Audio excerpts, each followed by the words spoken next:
따라하겠습니다. 진리가 결론되어져야 한다. 이게 믿음의 삶의 중요한 태도입니다. 진리가 결론이에요. 하나님께서 말씀하신 게 결론이어져야지 내 경험이 어떻고 내 생각이 어떻고 하면 다 내가 복음으로 빠집니다. 나는 이렇습니다. 나는 저렇습니다. 그게 포스트 모더니즘이잖아요. 다원주의.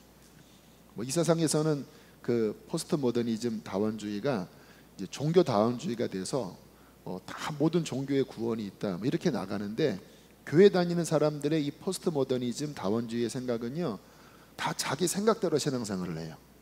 내 경험으로. 그러면 사사시대가 됩니다.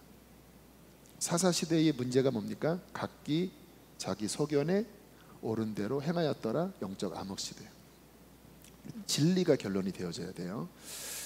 주님께서 제 마음 가운데 보여주시는 거예요. 아마 여러분들이 좀 따라오기가 약간 어려울 수도 있지만 가르쳐야 되는 부분이기 때문에 여러분들이 좀 귀를 쫑긋 세우시면서 주님이 저에게 보여주셨던 그 진리의 가르침을 한번 따라와 주시면 좋겠어요.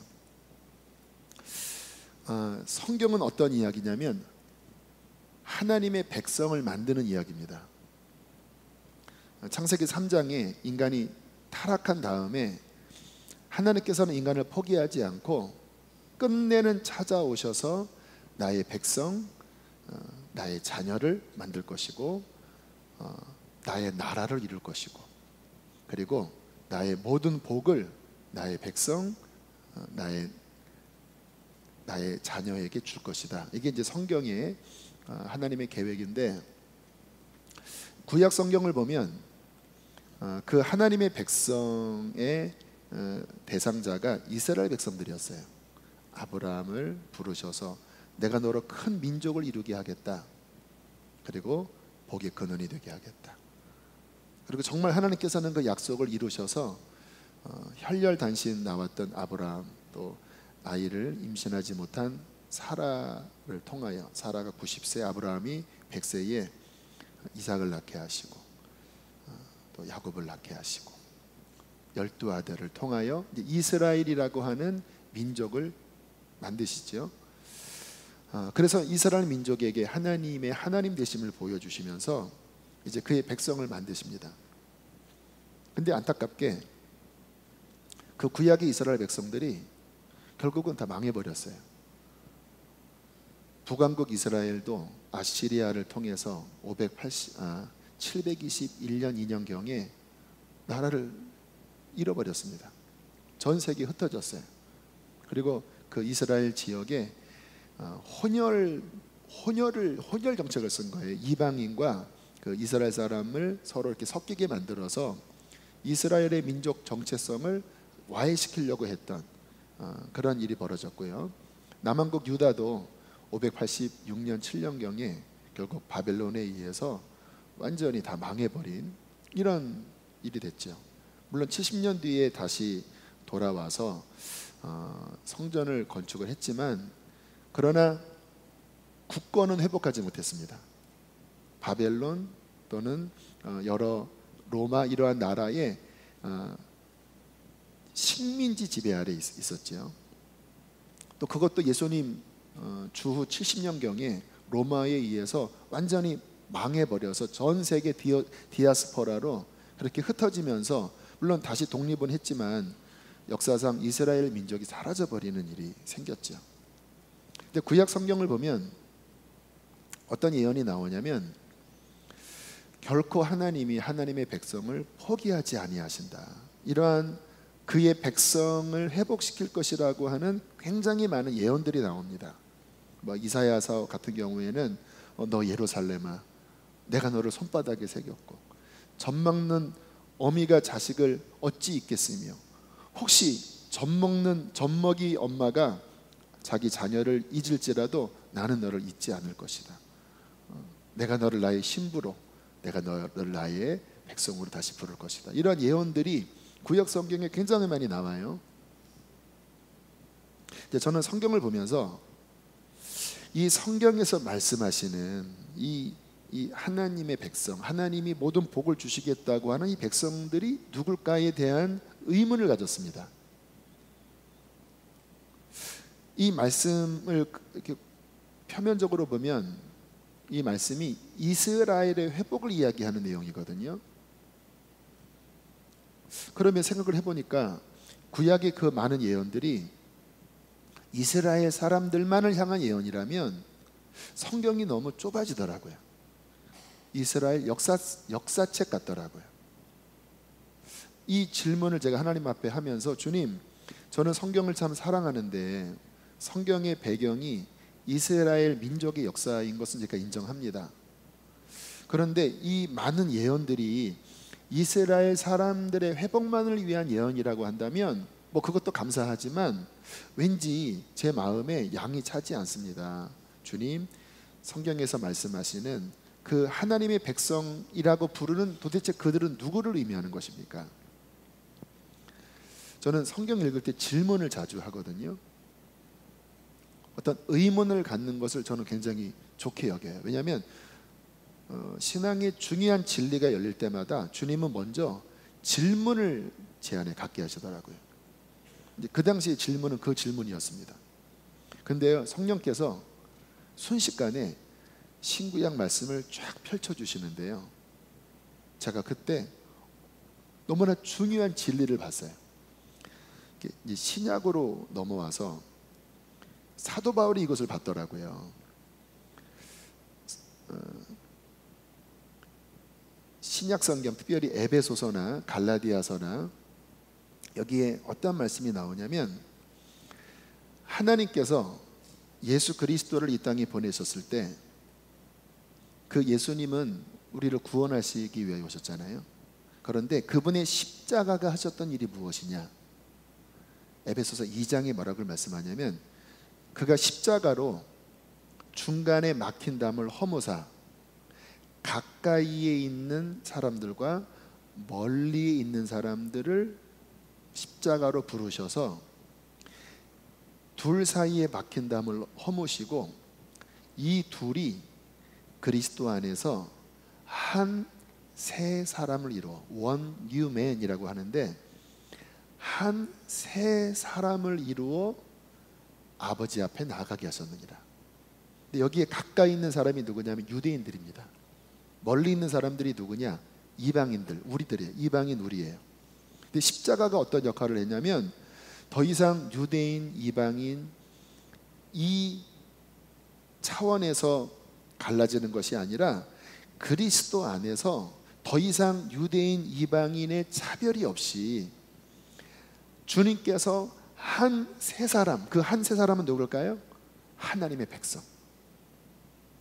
더 이상 이방인이 아닌, 더 이상 외인이 아닌 하나님의 백성으로 이제 하나님 아버지 앞에 나아가는 엄청난 자격과 특권을 줬다라는 거예요.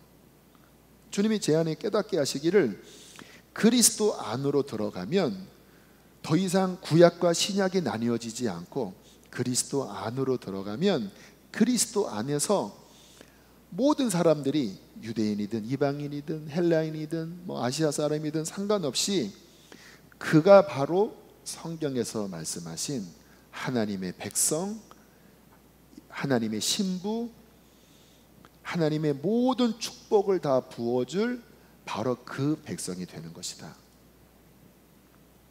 이 진리가 제게 이제 열려졌을 때 이제 성경이 확장이 됐어요. 통합이 됐어요. 구약과 신약 전체가 그리스도라고 하는 이 예수를 통하여 이제 통합이 돼서 하나님의 백성이 된 거구나. 그러면서 주님께서 보여주신 게 뭐냐? 그 하나님의 백성이 누군지 아느냐? 누군지 아세요? 교회다. The church. 교회다, 교회.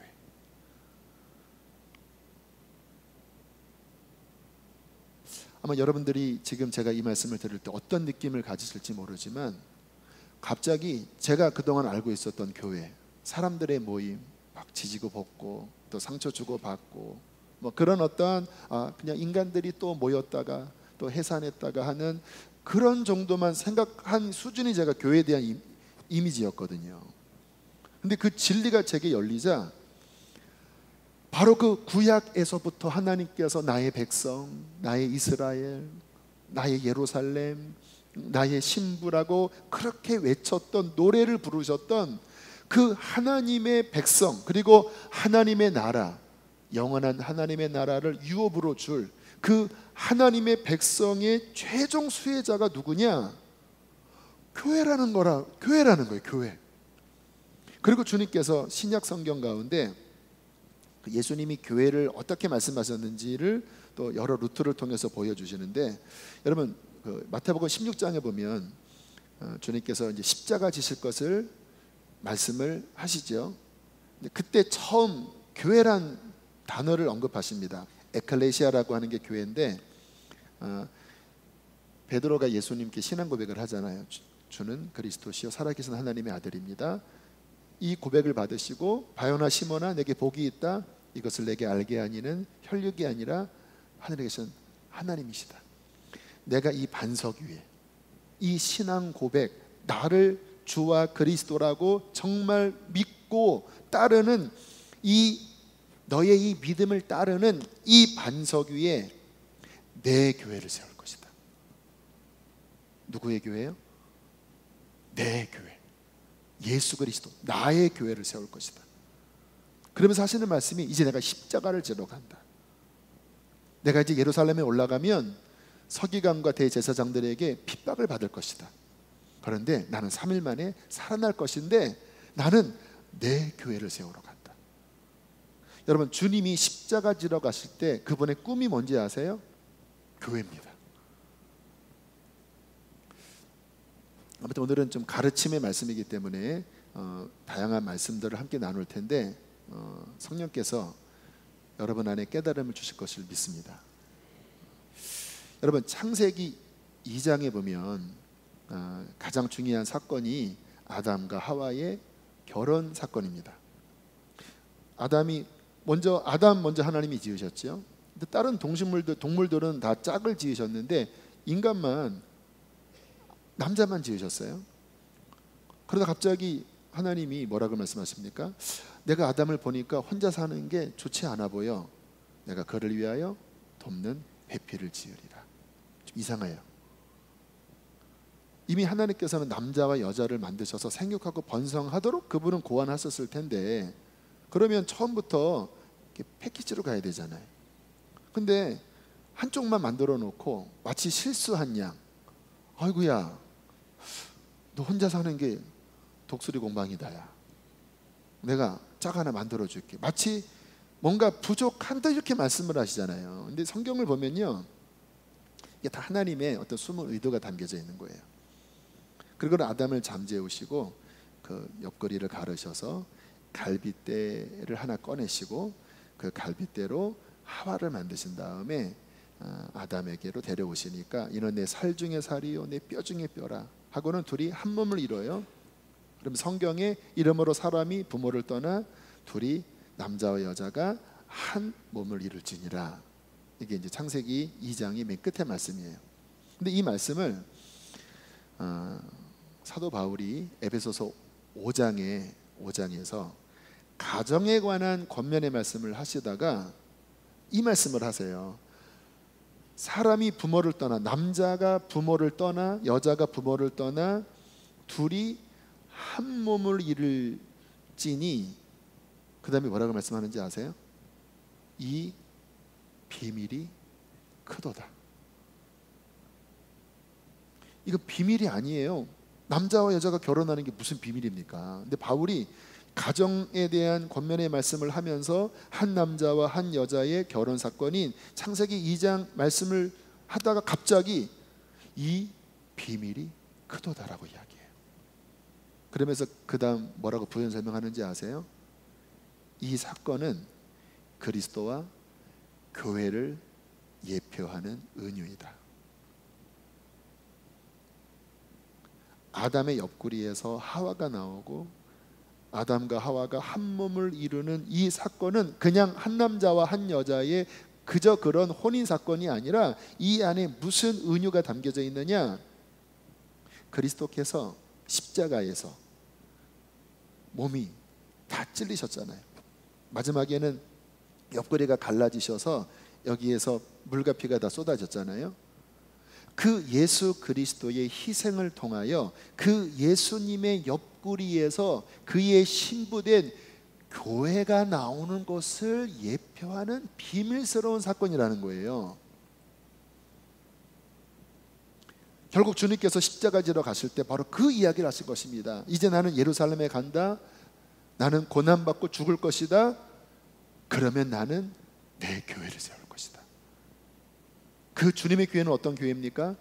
구약 성경부터 계속 이어져 내려오는 그 하나님의 마음속에 있는 그 백성, 하늘나라를 유업으로 줄 그 자녀, 그 아들의 신부. 결국 교회는 예수님의 신부잖아요. 여러분, 우리가 주님의 신부라는 거예요. 얼마나 대단합니까? 여러분, 여기 총리랑 여러분의 딸이 결혼한다고 하면 막 정말 뒤집어질 텐데, 우리가 하나님의 아들의 신부가 되는 거예요. 엄청난 일인데, 주님께서 십자가 지러 가시면서 이제 내가 십자가 지면 교회가 탄생이 된다. 나의 희생을 통하여 교회가 탄생이 되는데, 그 교회는 성경에서 말씀하신 그 엄청난 하나님의 꿈이 있고 하나님의 영원성이 있고 하나님의 복이 있는 바로 그 교회다. 내가 십자가를 지면 나의 이 십자가와 부활을 진심으로 믿는 그 믿음 위에 세운 이 교회를 통하여 나는 드디어, 구약에는 실패했거든요. 그러나 실패하지 않는 진정한 나의 백성을 세울 것이다 라고 주님께서 말씀을 하셨습니다. 자, 여러분, 여기까지 잠깐 정리합니다.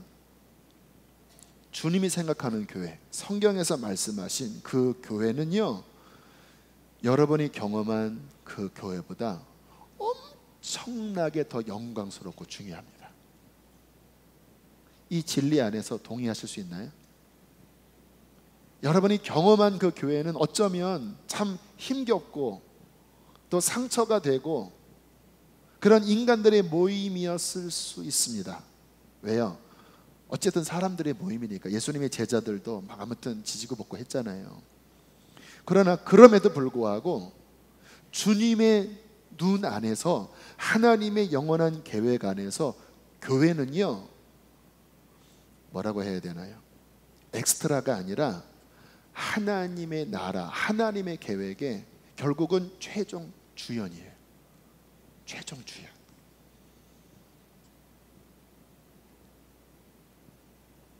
저에게 이 교회에 대한 진리가 열릴 때, 제 안에서 엄청난 흥분이 일어나는 거예요.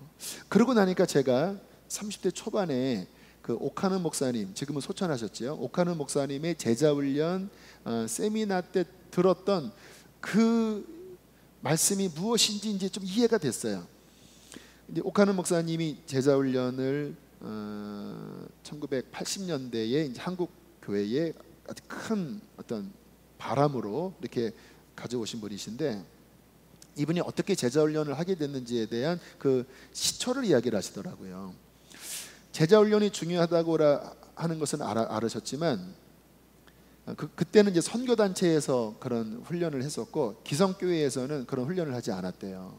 근데 본인은 제자훈련 목회를 꼭 하고 싶었는데 이에 대한 좀 신학적인 근거가 있어야 되겠다. 그래서 이제 미국으로 유학 오셔서 이제 켈빈 대학, 우리 목사님도 거기 나오신 것 같은데 켈빈 신학교에서 공부도 하시고, 근데 본인은 어떤 신학 이수가 목적이 아니었고 그 부분에 대한 신학적인 어떤 근거를 찾고 싶으셔서 도서실에 가시면 아무튼 열심히 책들을 보셨대요. 그거 찾으려고. 그러다가 한 책을 통해서 이분이 스파크가 터지신 거예요. 그 책의 제목이 더 철치입니다. 더 철치.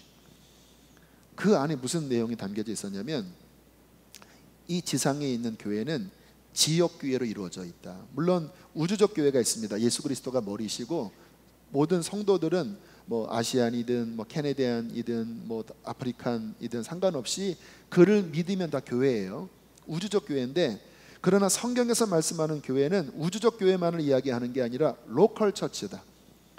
에베소에 있는 교회에게 편지하노니, 갈라디아에 있는 교회에 편지하노니. 다 그 지역교회, 지금 이 서리에 있는 빌라델비아 교회에게 편지하노니, 이 지역교회를 의미한다라는 거예요. 그렇죠. 성경이 말씀하는 교회는 우주적 교회도 있지만 그러나 모두 다 지역교회예요. 근데 그 책 안에 무슨 내용이 있었냐면, 이 땅에 있는 어떠한 지역교회든, 제가 첫날 말씀을 드렸나요? 이 빌라델비아 교회가 아주 영세한 교회였다고요. 교인이 뭐 100명도 되지 않은 작은 마을의 작은 교회였다고 말씀드렸죠. 초대교회는 더 그래요. 가정교회가 많았습니다. 건물을 세울 수 없었잖아요. 근데 그 더 철치에 어떤 내용이 들어있었냐면, 이 땅에 있는 교회는 크기와 상관없이 정말 그 교회가 예수를 믿고, 정말 그 교회가 진정한 신앙 고백 위에 서고, 정말 그 교회가 참된 하나님의 말씀을 선포하면서 예수 그리스도가 주된 교회라면, 그 교회는 우주 안에서 예수 그리스도의 모든 것을 담고 있는 가장 존귀한 곳이라는 거예요. 이게 어떤 것으로 비유를 할 수 있냐? 여러분, 아기는요 생명이잖아요.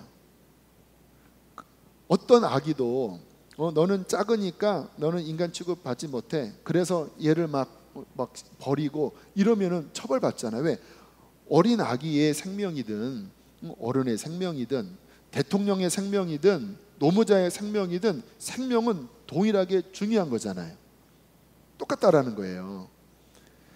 교회가 크든 작든 정말 그가 예수 그리스도를 믿고 예수 그리스도가 주인된 그의 진리의 말씀이 선포되는 교회라면, 크든 작든 그곳에 예수님의 모든 것이 담겨져 있다. 제가 개척교회 때 실은 그 강의를 들었거든요. 근데 오카노 목사님이 이 말씀에 깊은 감동을 받고, 그래, 내가 지금 개척교회를 이제 하는데, 물론 이제 어떤 교회를 해서 들어가셨긴 했지만 어쨌든 내가 이제 제자훈련 목회를 시작하는데 이거를 할 이유를 발견했다. 교회가 영광스럽구나. 사람이 많든 적든 한 사람을 예수의 제자로 만들어서 정말 하나님의 자녀로 만드는 것은 크기와 상관없이 이거는 가장 위대한 일이구나. 우주 안에서 예수님의 모든 것이 담겨져 있는 가장 복된 일이구나. 그래서 그때 그냥 학위도 정리 안 하고 한국에 오셔서 이제 교회를 시작을 하셨다고 이야기를 하더라고요. 저는 그때 개척교회였습니다. 한 20명, 30명 정도 되는 상황이었는데 그렇게 위로가 되더라고요. 정말 개척교회는 개척 같은 교인들이 오십니다. 용광로 교인들이 오세요. 그래서 늘 참 찌질이로 참 궁상 맞고 막 그런 일들이 많이 일어나요. 참 뭐 별거 아닌 일에 또 싸움하고 막 시험 들고, 어떤 분은 왜 얘는 집사를 주는데 왜 나는 안 주냐 막 이렇게 하시고 막 그러면서 막 저도 마음이 복닥거렸는데, 이 교회에 대한 인식이 그때 한번 바뀌었던 적은 있어요. 이 교회가 크기와 상관없이 나의 내가 그때 전도사 때였는데, 이 내가 전도사냐 목사나 상관없이 이 엄청난 영광이 있는 것이구나. 하나님 나라의 대사관이구나. 이 대사관은 그 나라의 모든 이게 다 들어있는 거잖아요. 와, 진짜 그때 힘을 얻고 개척교회를 하다가 이제 부목사 생활하고 다시 이제 8년 만에 또다시 개척교회를 한 지 한 5년 차쯤 됐을 때 주님이 이 교회의 영광을 제게 열어주시는데 너무너무 귀한 거예요. 상가에 있었지. 지금은 이제 건물을 졌지만 건물이 교회가 아니잖아요. 그냥 상가 3층 기역자로 생긴 그러한 예배당이었는데요. 와, 이 교회를 섬기는 일이 이렇게 위대한가? 주님께서 보여주시더라고요. 너 아니? 주님이 깨닫게 하신 것을 제가 이렇게 의역해서 표현하는 거예요. 너 아니? 이 하늘나라의 이 모든 복, 이게 이 세상이 끝나면 나의 나라가 이제 이 땅에 도래할 텐데, 이 땅에 나의 나라가 도래할 때 그 모든 복이 바로 교회가 받는 거야. 교회는 나의 신부야. 교회는 하늘의 모든 것을 받을 바로 그 성경의 복의 최종 수혜자야.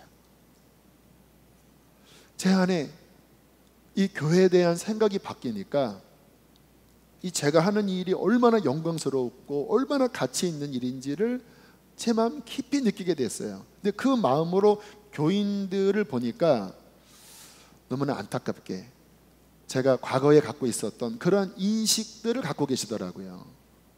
한국에서는 교회 쇼핑한다고 합니다. 여기 갔다가 목사님 말씀 좋네. 또 그 다음 조금 지루하면 또 다른 데 갔다가. 이 교회 다닌다고 하는 의미가 예배를 드린다고 하는 의미예요. 극장 가는 것처럼.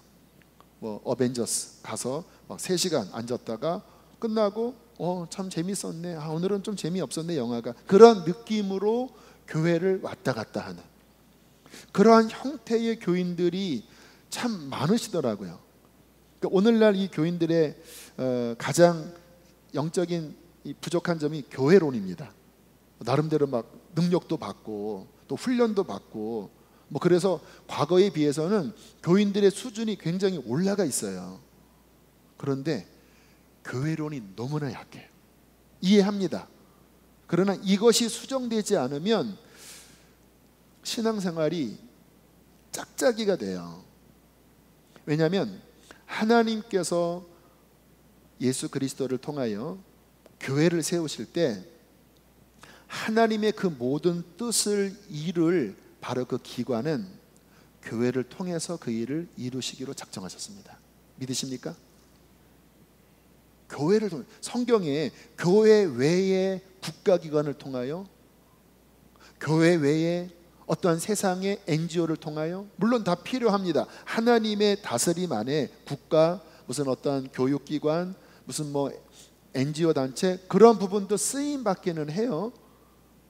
그러나 성경의 말씀을 따르면 결국 주님께서 메인으로 그분께서 정말 그의 복음과 그의 생명과 그의 구원을 이루시는 주체는 오직 교회입니다. 여러분 이 부분 분명하게 하지 않으시면요 여러분 병든 신앙생활 할 수 있어요. 교회에 대해서 제대로 이해하지 못하고 그냥 한번 걸치는 형태로만 생각하면서 신앙생활을 하면요 결국 우리의 신앙생활은 하나님께서 만드신 매뉴얼대로 가야 되거든요. 근데 이 교회라고 하는 이 매뉴얼은 하나님의 계획의 변방이 아닙니다. 가장 메인이에요.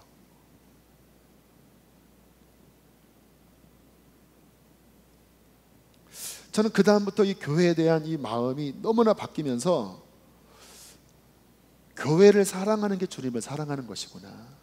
여러분 성경에 보면요 마태복음 25장 마지막 심판날에 모든 민족을 모아놓고 심판할 때 양과 염소로 나누죠. 근데 그때 주님이 하신 말씀이 무엇입니까? 내가 병들었을 때에, 내가 헐벗었을 때에, 내가 굶주렸을 때에 나를 돌아보았고 먹여주었고 입혀주었구나. 제가 언제요? 나를 믿는 지극히 작은 자 하나, 교회를 의미해요. 지극히 작은 나를 믿는 나의 교회 지극히 작은 하나에게 한 것이 곧 나에게 한 것이야. 교회 학교를 섬기시는 분이 계시죠? 그 어린아이가 왔을 때 걔를 안아주는 게 주님 앞에서는요 예수 그리스도를 안아주는 거예요. 왜? 교회가 바로 주님의 몸이니까. 저는 주님을 사랑합니다. 근데 저의 주님의 사랑에 대한 표현은요 교회를 사랑하고 양들을 사랑함으로써 주님을 사랑해요. 주님이 눈에 보이시진 않잖아요. 늘 골방에서 신령하게 주님 사랑합니다. 물론 그런 고백을 드립니다.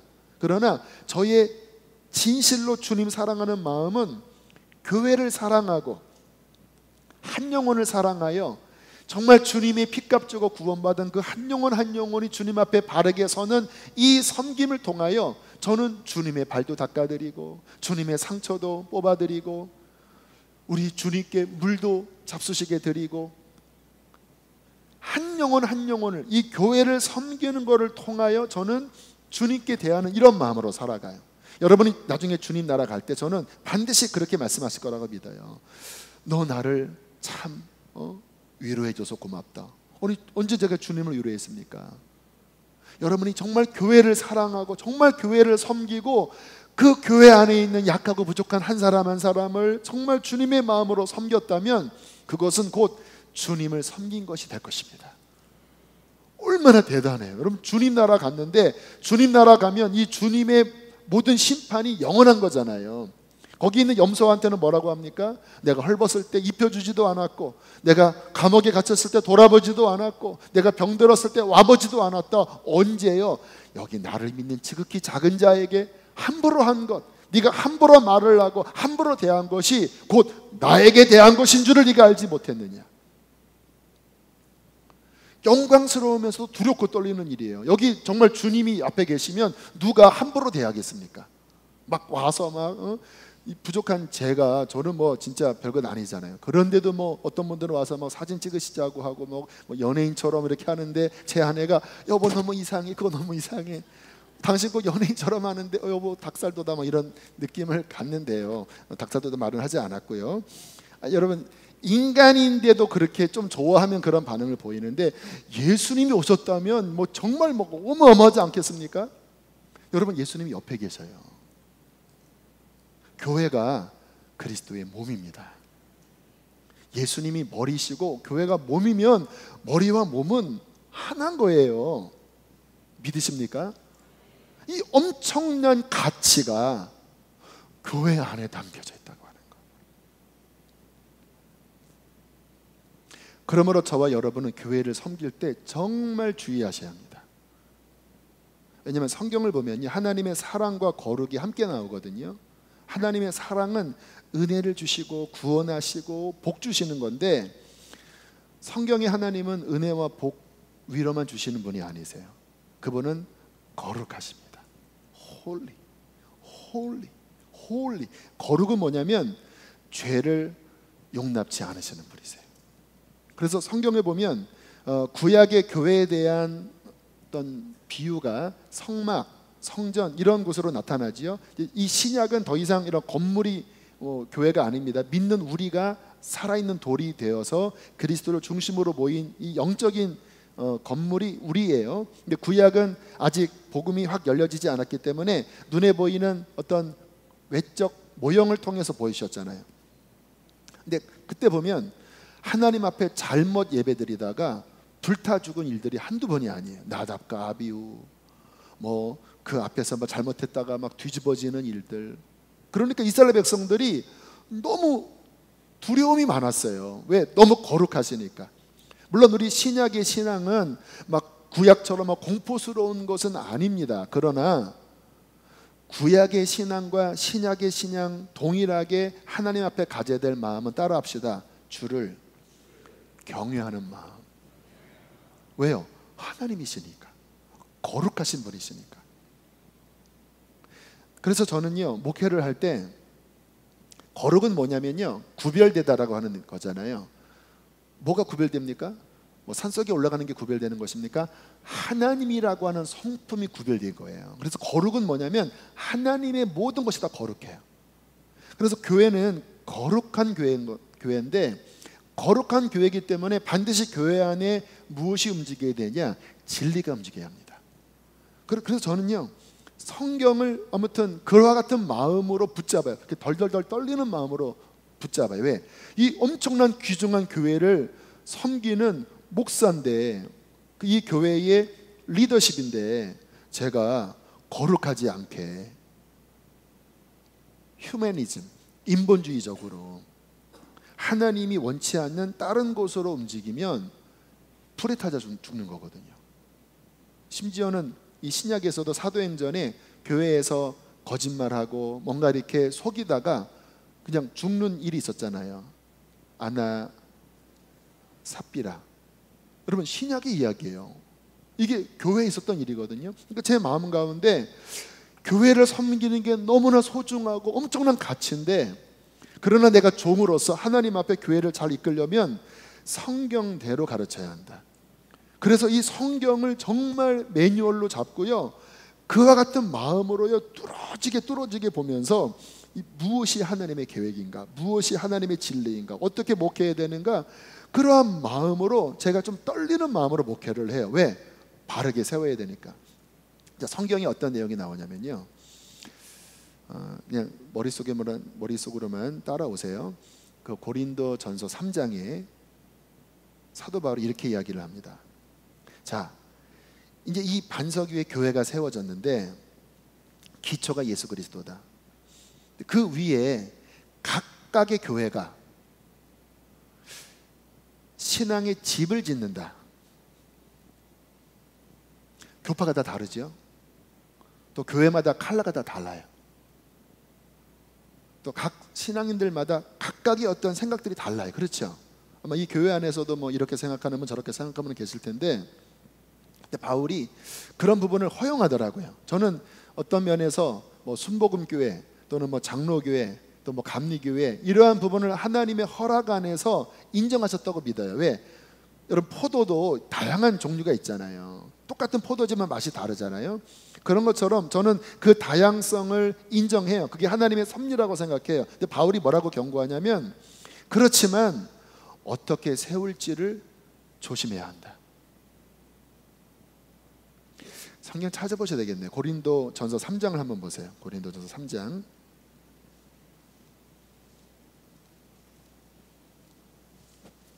10절로부터 보세요. 10절로.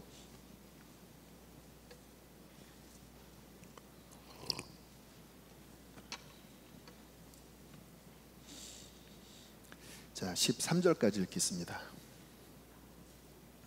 시작.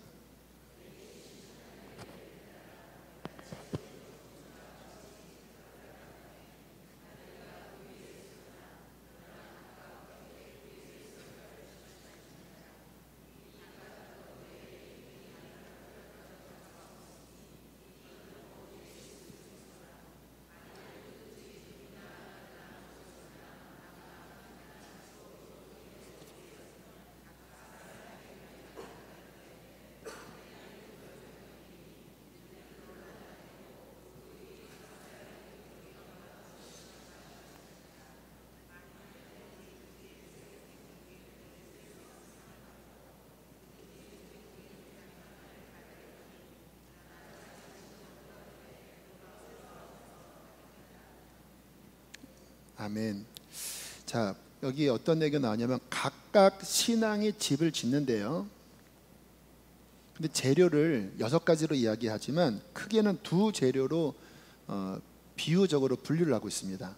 앞에는 뭐예요? 금, 은, 보석. 뒤에는 뭐예요? 나무, 풀, 집. 어떻게 갈라집니까? 가연성 재질과 불가연성 재질. 여기는 안 타요. 이거는 타요.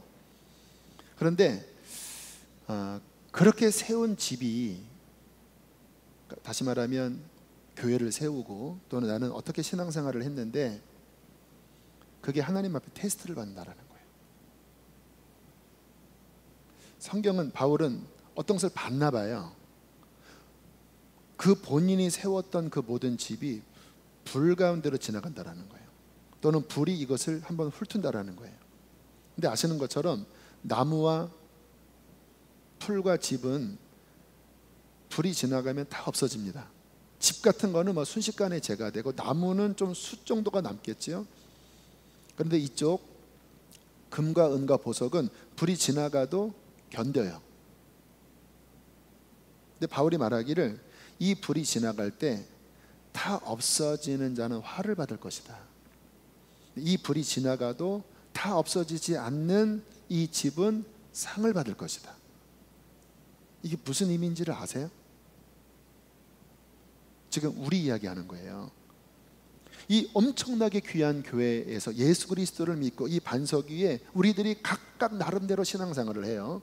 그런데 그것이 나름대로의 재료를 가지고 올라가고 있다는 거예요. 어떤 사람은 풀, 어떤 사람은 집, 어떤 사람은 나무, 어떤 사람은 영롱한 보석, 어떤 사람은 은과 금. 근데 여러분들이 죽었을 때, 또 이 땅에서도 그런 일이 벌어질 수 있겠죠. 뭔가 하나님의 테스트의 불이 지나갔는데 내가 그동안 섬겼던 모든 것이 다 잿더미가 돼버려요. 어이쿠, 내가 교회에서 뭔가를 열심히 했는데 그게 진리에서 나온, 복음에서 나온 것이 아니라 나로부터 나온 거예요. 여러분 이 십자가가 뭔지 아셔야 돼요. 십자가를 믿는다고 하는 것은 뭐냐면요, 더 이상 나로서 살지 않고 나는 이제 십자가에서 끝났고 이제 내 안에 오직 예수만으로 삽니다. 왜요? 나라는 존재는 부패해버렸기 때문에, 이게 적당히 부패한 게 아니라 완전히 근본이 썩었기 때문에 나로서는 주님 앞에 설 수가 없어요. 그러므로 이제 내가 그리스도와 함께 십자가에 못 박혔나니 이제는 내가 사는 것이 아니라 오직 예수만을 믿고 예수만을 의지하며 산다라는 거예요. 아무든지 나를 따라오려거든 날마다 자기를 부인하고 자기 십자가, 자기의 죽음을 붙잡고 나를 쫓아야 할 것이니라. 이게 예수 믿는 겁니다. 믿으십니까? 이게 복음이에요. 복음. 여전히 내가 주인인 채 내 맘대로 하고 내 뜻에 거스리면은 막 이러고 이렇게 하면서 우리가 교회 다닐 수 있어요. 그러면서 뭔가 집을 짓겠죠. 어차피 우리는 인생을 사니까. 그런데 그 재료가 주님의 눈 앞에서 그분의 불이 지나갈 때 지푸라기라는 거예요. 지푸라기. 어떤 사람은 좀 섞여 있겠죠. 뭐 주님도 좀 섞여 있고 내가 좀 더 많고 뭐 나무 정도일까요? 불이 지나가면 새카맣게 수순되는데 그래도 조금 남아 있을래나요? 바울이 경고하는 거예요. 어떻게 세울지를 조심할지니라. 주의해라. 왜? 신앙생활은 함부로 하는 게 아니야. 교회를 섬기는 일은 대충 하는 게 아니야. 엄청난 하나님의 영광이 담겨져 있는 것인데 하나님은 우리에게 자유의지를 주셔서 우리를 막 강압하지는 않으세요. 그러나 우리가 마땅한 지혜를 가지고 진리를 가지고 정말 하나님이 기뻐하는 그 복음이 무엇인지를 주의 집중해서 따라가지 않으면 이 땅에서는 잘 믿은 것 같은데 막상 주님 앞에 가서 그 불이 지나갈 때 그냥 와르르 무너져 버리면 그 사람의 평생 섬긴 것은 꽝이 되는 거예요. 꽝이. 그렇게 되지 않도록 조심하라는 거예요. 제 안에 이러한 경각심이 들었기 때문에 야, 내가 똑바로 목회하고 또 양들을 아무튼 바르게 세워야 되겠다. 왜? 목자의 역할은 영혼을 구원할 뿐만 아니라 하나님 앞에 잘 세워드리는 거잖아요. 그래서 제가 성경을 보면서 네 가지를 하자. 네 가지를. 결국 이 네 가지가 성경에 담겨져 있는 하나님의 계획인 것을 저는 나름 발견을 하고 이 네 가지를 집중해서 8년간 목회를 해왔어요. 첫 번째, 결국 교회는 복음이다. 복음. 복음을 외쳐야 된다. 근데 이 복음이 무엇이냐? 제가 첫날 말씀드린, 또 지금 좀 전에 말씀드린 복음은 무엇이냐면 우리를 죄에서 건지는 거거든요. 그 피가 우리의 죄를 용서하시는 거거든요. 근데 그 핵심 안에 들어있는 게 뭐냐면 이제는 나로서가 아니라 주님을 믿고 따라가는. 왜 주님을 믿어요? 나를 못 믿으니까 주님 믿는 거예요. 내 자아를 믿은 채 주님도 믿고 거짓말하지 마세요. 여러분 자신을 믿으면 주님 믿는 게 아니에요. 나라는 존재가 부패했으니까 나는 십자가와 함께 죽었고 이제 나의 생명, 나의 주인은 오직 예수님입니다. 이 싸움이 끊임없이 일어나지요. 그러나 이거 붙잡지 않으면 그 사람은 가짜예요. 저는 이렇게 믿습니다. 여러분 성경에 누구든지 예수를 주라 시인하고 하나님이 그를 죽은 자 가운데서 부활시킨 것을 믿으면 구원을 얻으리니 사람이 마음으로 믿어 의에 이르고 입으로 시인하여 구원에 이른다고 했죠. 이게 무슨 의미인지 아세요? 예수님이 나를 위해 죽으시고 하나님의 능력으로 부활시키셨다고 하는 것을 내가 정말로 마음으로 믿는다면 그 믿음 안에는 뭐가 들어있냐면 이제 나도 주와 함께 죽고 이제 내 생명은 예수님입니다. 그 말이에요. 그래서 초대교회 때 이 고백하고 죽었습니다. 300년 동안 이 고백을 하면 감옥에 갇혀야 됐어요. 왜요? 그 당시 로마 황제가 황제 숭배 사상에 대한 것들을 강조하면서 시저가 주냐 예수가 주냐, 예수가 주면 시저가 주가 아니고 황제 숭배 안 하면 너는 죽어, 네가 죽어라. 이게 초대교회예요. 그러니까 초대교회 때 예수님이 나의 주님입니다. 이것은 죽겠다고 하는 의미예요. 지금 북한에서 예수님 믿는 사람 지하교인들이 있습니다. 그들이 예수님 믿는 게 무슨 의미인지 아시죠? 죽음을 의미하는 거예요. 걸리면 죽어요. 그게 그 당시 문화 속에서 예수가 나를 위해 죽으시고 부활하신 것을 마음으로 믿고 그리고 사람들 앞에 이거를 고백하면 내 모든 것들을 다 잃어버릴 수 있지만 그러나 주님만이 나의 주님이시기 때문에 내가 비록 모든 것을 잃어버린다 할지라도 예수만이 나의 주인입니다. 여러분 마태복음 16장 이 가이사라 빌립보라는 지역에서 주님이 이 고백을 받으시잖아요.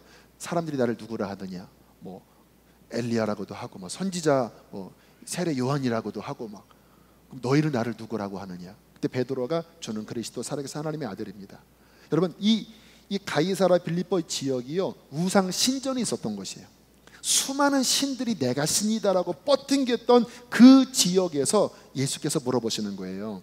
이 지역의 많은 사람들은 저 우상들, 심지어 이 세상의 황제를 따르는데 너는 나를 누구라고 하느냐? 그때 베드로가 주는 그리스도시요 살아계신 하나님의 아들 유일한 신입니다. 그 말은 뭐냐면 나 죽겠다 이 말이에요. 죽겠다. 여러분, 이와 같은 믿음의 순수성, 순도, 이거를 고백하려고 모인 곳이 교회입니다. 이해되세요? 왜 오늘날 많은 교회 안에 문제가 있냐면요, 자기를 부인하지 않은 채 그냥 입으로만 나는 믿습니다, 교회 오랜 생활 했으니까 난 믿습니다, 다 머리로는 알지만 여기가 주인이 안 바뀌었는데 어떻게 그렇게 믿는 거예요? 하나님 안 속으세요. 구약 내내 이스라엘 사람들의 착각이 뭐였냐면 우리는 아브라함의 후손 모태신앙이니까 결코 하나님이 버리지 않을 거야. 버리셨어요. 진짜는요, 외적인 뭐가 아닙니다. 진짜는요, 정말 나의 마음에 진실한 믿음으로 구원을 얻는 거거든요. 근데 그 믿음이 무엇인지 알아야 합니다. 믿음은 뭐냐면 이제 그분이 나의 모든 것이 되시는 거예요. 그래서 복음을 외쳤어요. 이게 믿음입니다. 이게 구원의 길입니다. 그러니까 좁은 문이죠. 여러분, 지금 우리들이 믿는 이게 좁은 문입니까? 한번 성경을 균형 잡게 보셔야 돼요. 입으로 시인하면 구원 얻는다고 했어요. 맞아요. 근데 이 시인하는 것은 좁은 문으로 들어가는 거예요. 왜? 나를 부인해야 되니까. 그러니까 이렇게 믿으려고 하면 좁은 문으로 들어가게 돼요. 왜? 나와 싸워야 되니까. 외쳤습니다. 이게 구원의 길이라고. 회개가 안 되면 천국 못 갑니다. 회개해야 합니다. 그래서 함께 모여서 회개하고 함께 이러한 진리를 함께 나누고 강단에서 외치고 하면서 사람들 안에 어쨌든 그래도 쉽게 변화되지는 않지만 어쨌든 그 기준은 교인들 안에 이렇게 딱 잡혔어요. 여러분, 사람이 그렇게 못 살더라도 기준만큼은 바꾸면 안 돼요. 이 진리의 기준을 바꾸지 않으면 소망이 있습니다. 왜? 나는 아직 그렇게 못 사니까 나는 너무나 부족하고 나는 주님 나라 못 갈 수도 있습니다. 근데 기준이 분명하면 깨닫고 돌이키거든요. 근데 기준이 옮겨져 버리면 진리는 안 바뀌는 거거든요. 초대교회나 지금이나 진리는 안 바뀝니다. 근데 이 진리를 이렇게 바꿔놓고 그냥 믿는다고 하면 나는 구원받아, 그리고는 제멋대로 살면서 나는 괜찮아, 이 진리가 이쪽으로 옮겨지면요, 그 사람은 소망이 없어요. 왜? 기준이 없으니까. 감사하게 저희는 그래도 이 복음을 제가 외치면서 이게 바로 믿음의 성경의 균형 잡힌, 우리가 듣기 좋은 것만 뽑지 말고 부담스러운 말씀이지만 분명히 하나님께서 말씀하신 그 기준을 분명하게 제시하고 이 길로 가야 합니다. 하니까 교인들 안에 회개도 하고 주님의 피를 의지하고 내 힘으로 구원 못 받아요. 그러니까 주님 앞에 매달리다가 성령이 역사하셔서 회심이 일어나고 그들 안에 변화가 일어나면서 교회 안에 하나님의 아름다운 일들이 많이 일어났어요. 두 번째, 성경을 보니까 그렇게 예수를 주인으로 삼은 다음에 약속된 것이 있더라고요. 뭔지 아세요? 성령을 주시겠다라는 거예요. 여러분, 이 신약교회에 성령이 빠져버리면 여러분 그것은 반쪽도 안 돼요. 예수님도 말씀하셨어요. 내가 가는 게 유익하다. 내가 가면 보혜사를 받을 것이다. 그는 진리의 영이야. 그는 너희 속에 거하면서 내가 한 말을 떠오르게 할 것이고 이 세상을 죄에 대하여 의에 대하여 심판에 대하여 책망을 해서 정말 죄를 회개하고 나를 따르는 그 삶을 이룰 수 있도록 보혜사 성령이 도와줄 거야. 그러니까 너희들은 내가 승천한 다음에 움직이지 마. 왜? 성령이 임하기 전까지는 아직 너희는 불완전해. 이제 내가 올라가면은 아버지께로부터 성령을 받아 이 귀한 보혜사를 보내줄 테니까 기다려라. 그리고는 오순절에 드디어 그 성령이 임하시면서 교회가 강건한 그리스도의 몸으로 일어난 거예요. 그래서 저희 교회 성령님을 인정합니다. 성령 충만함 받지 않으면 못 살아요. 물론 성령 운동을 저는 조심히 보기도 해요. 왜냐하면 이 진리에 바로 서지 않은 채 이게 성령운동 감정이 치우치든지 아니면 막 좀 이상하게 되는 경향들이 많더라고요. 또 이 성령이 어떤 것에 이게 막 하는 사람들이 또 이게 잘 말을 안 들어요. 교만해요. 되게 교만해. 여러분, 진정한 신앙은 겸손이 바탕되어져야 합니다. 겸손해야 돼요. 음성을 듣고 막 열렸어도요, 주님이 세운 질서 안에 아멘 하셔야 돼요. 주님은 그 사람을 높이세요. 내가 좀 들었다고 이 음성 잘 든 사람은요, 본인이 응답 안 받으면요, 뭐 무슨 목사가 얘기해도요, 그냥 이러고 내가 응답 안 받으면 난 아니에요. 이런 식이에요. 그거 어떻게 주님의 치리와 질서를 받습니까? 그 사람은 저는 가망 없다고 봐요. 교만하면 가망이 없어요. 겸손하면 그래도 받아들이는데, 그래서 저는 성령을 인정하면서도 마땅한 말씀의 진리 안에 겸손함, 질서에 순응하는 것, 그 속에서 성령의 어떤 외적인 표정만이 아니라 그 아름다운 열매를 맺는, 예수의 향기를 맺는 이 아름다운 성령을 우리 추구해야 한다. 할렐루야. 성령님을 인정하니까 교회 안에 생명이 흘러요. 늘 교회 문을 열어놓습니다. 사람들이 와서 늘 기도해요. 새벽에 기도하면요, 정말 1시간이 지나도요, 막 하늘을 찌르는 기도가요, 저는 이제 좀 피곤하니까 1시간 좀 넘으면 오거든요. 일어나면요, 100여 명이 앉아 계세요. 막 부르짖는 기도. 와, 저 사람들은 뭐 저렇게 간절하나. 이 목사는 지금 1시간 지나서 피곤해서 들어가는데 저 사람들은 뭐가 그렇게 간절하나. 막 양들이 막 주님 앞에 막 부르짖고 막 눈물로 기도하고. 교회 안에 성령의 생명이 흐르니까요, 이게 막 날아오르더라고요. 할렐루야. 성령님, 우리는 성령님으로만 복음을, 주님의 길을 갈 수 있다고, 이 성령님을 인정하고. 그리고 세 번째, 성경을 보니까 결국 주님의 목적을 아셔야 돼요. 주님은 우리를 죄에서 건진 다음에 우리에게 이 성화의 과정을 통해서 예수님을 온전히 닮는 자가 되기를 원하십니다. 이게 주님의 구원의 목적이에요. 그래서 구원받은 사람들이 이런 말씀의 훈련을 통해서 더욱 주님 닮도록, 나의 옛사람을 더 벗어버리도록. 왜? 온전해져야 복된 신앙생활을 하는 거거든. 물론 영적인 어린아이 초신자는 막 똥도 싸고 막 깽깽깽 대고 막 그럴 수 있어요. 애기니까 귀엽죠. 그래도. 그러나 점점 성장하면서 내 옛사람을 더 벗어버리고 더 주님을 닮아가고 더 거룩한 열매를 맺는 이 신앙인으로 성장시켜야 되잖아요. 이게 막 50살이 됐는데도요, 여기 안에 이 젖병 들고 이렇게 막 젖 물고 있으면 징그럽겠죠. 젖 먹어 이렇게. 이게 뭐예요? 나 요즘 짬 먹어요 하면서. 오늘날 많은 사람들이요, 교회 30년 다녀도 젖병 물고 있어요. 영적인 어린 아기예요. 조금 자기 뭐 건들면요, 이거 완전 막 난리죠. 우리 애기들 보세요. 뭐 사탕 안 주면 뒤집어져요.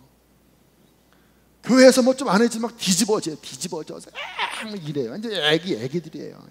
근데 애기가 아니라 제가 보면 거듭나지 않은 것 같아요. 어쨌든 그러니까 주님을 어떻게 닮아가는지 훈련하고. 그리고 마지막, 결국 그렇게 변화받은 하나님의 구원받고 성령받고 하나님의 말씀으로 훈련받은 사람들이, 그래 우리 행복하다가 끝이 아니더라고요. 결국 교회의 골은 뭔지 아세요? 복음을 땅끝까지 전하는 거예요. 이거는 교회가 크든 작든 상관이 없어요. 10명 모여도 그렇게 예수님 주님으로 믿고 성령 받고 말씀으로 훈련 받아서 그 결론은 뭐냐? 나 변화됐어요? 나 거룩해요? 우리 행복해요가 결론이 아니에요. 저 열방에 잃어버린 한 영혼, 우리 주변에 잃어버린 어린 양에게 다가가서 그 영혼을 구원하자. 이 네 가지가 진리의 중요한 기준이라는 것을 성경을 통해서 깨닫고요, 8년 내내 이 네 가지를 계속 강조하고 교회 안에 이런 훈련 체계도 만들고 말씀도 전하고 그런 여러 프로그램, 여러 시스템도 나름대로 만들려고 몸부림을 쳤는데 8년이 지나면서요, 와, 이건 대박이다, 대박. 저는 성향상 일을 많이 만드는 스타일이 아니에요. 근데 저는 다만 진리를 따라가고 싶었고, 교회가 너무 소중하기 때문에 영혼을 구원하고 정말 하나님이 기뻐하는 교회를 만들고 싶어서 성경의 가르침대로 했거든요. 막 회개 외치고 막 성령님 인정하고 막 말씀 훈련하자고 하고. 우리 교회는 1년에 성경 2도 가지 않으면 교회에 아마 장로교에서는 안수 집사님이라고 할 텐데 우리는 권사님이라고 하고, 남자도 권사님이거든요. 권사님으로서 자격을 이렇게 떨어뜨립니다. 이독 안 하면. 1년에 이독 안 하면. 왜냐? 여러분, 하나님의 말씀 안 들어가면 반드시 내 마음대로 행합니다. 내 기준으로 가요. 그럴 수밖에 없죠. 이 세상에서 내 기준으로 꽉 찼으니까. 신앙은요, 하나님의 말씀의 기준을 따라가는 게 신앙이에요.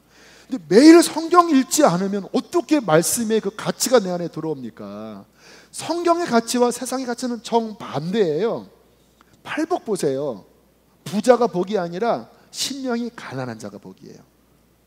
막 강에서 막 사람을 휘둘리는 자가 복이 아니라 온유한 자가 복이에요. 애통하는 자가 복이 돼요. 화평케 하는 자가 복이 있어요. 마음이 청결한 자가 복이 있어요. 의를 위하여 핍박당하는 자가 복이 있어요. 세상과 반대입니다.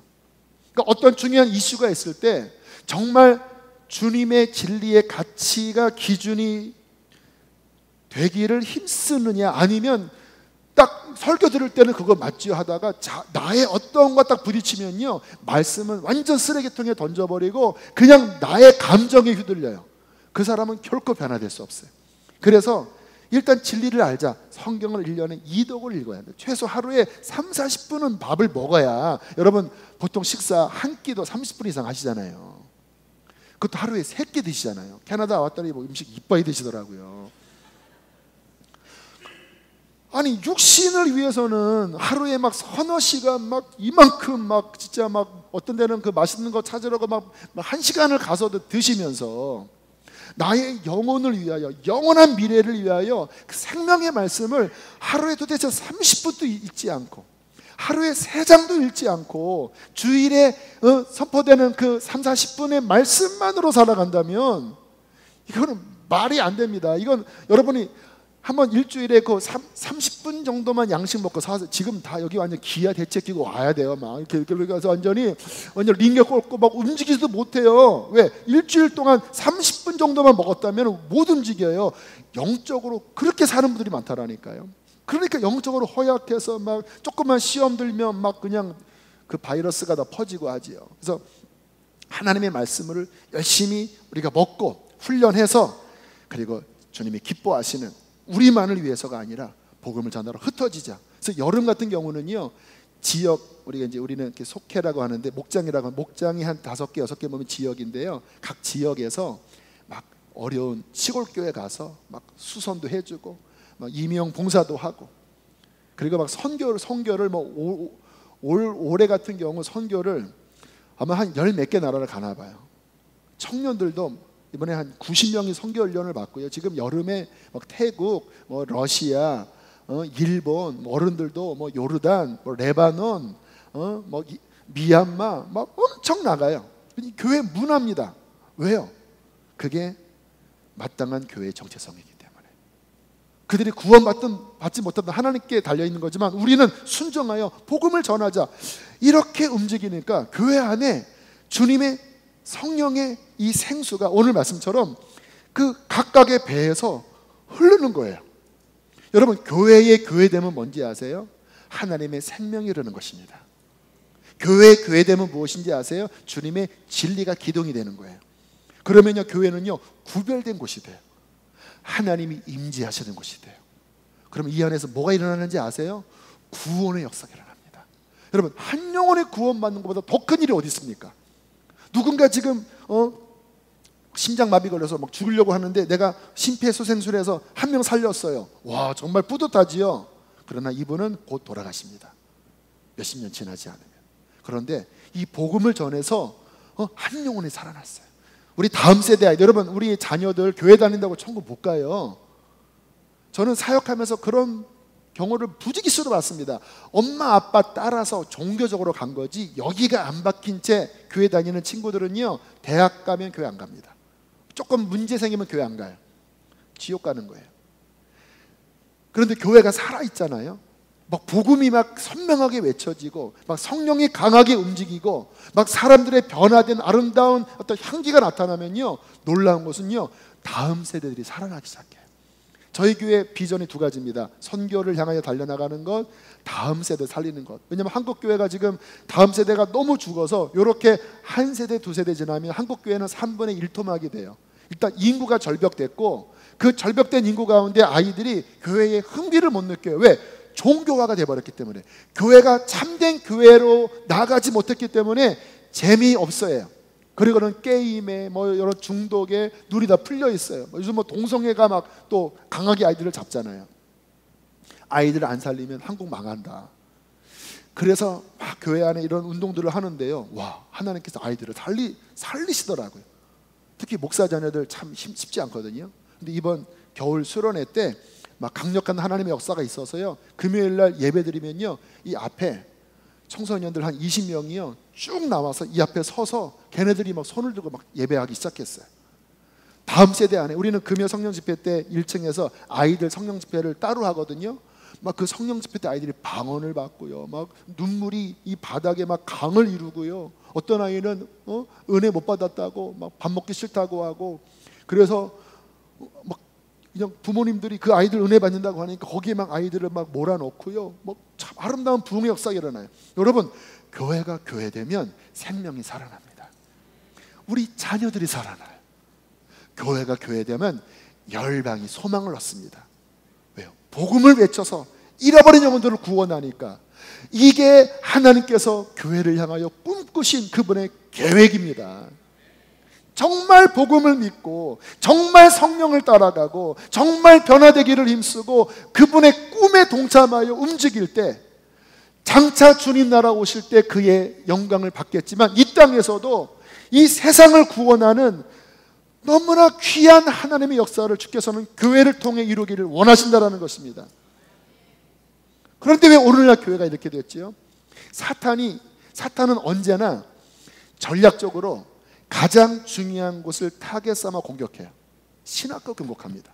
신학교가 쉽지 않아요. 왜냐하면 신학교를 잡으면 그 안에 수많은 종들이 어려워져요. 또 어디를 공격해요? 교회를 공격해요. 교회를. 특히 교회 안에 이런 육적인 흐름들을 갖게 해서 이 진리를 붙잡지 않고 어떤 육적인 사교 모임 같은 곳으로 가게 해서, 여러분 인간의 사교 모임이면 맨날 깨지고 그러잖아요. 그러한 모습으로 전략해서 교회가 더 이상 초대교회 같은 능력을 갖지 못해서 소금이 맛을 잃으면 끝나는 거예요. 주님께서는 이 교회를 세상의 소금이야. 소금이 무슨 의미냐면 나의 맛을 내는 유일한 곳이야. 소금은요 언제 맛을 잃는지 아세요? 섞여버릴 때. 소금과 미원과 간장을 섞어버리면요 소금만 잃어버려요. 설탕을 섞어버리면. 소금은 순전할 때 맛을 내요.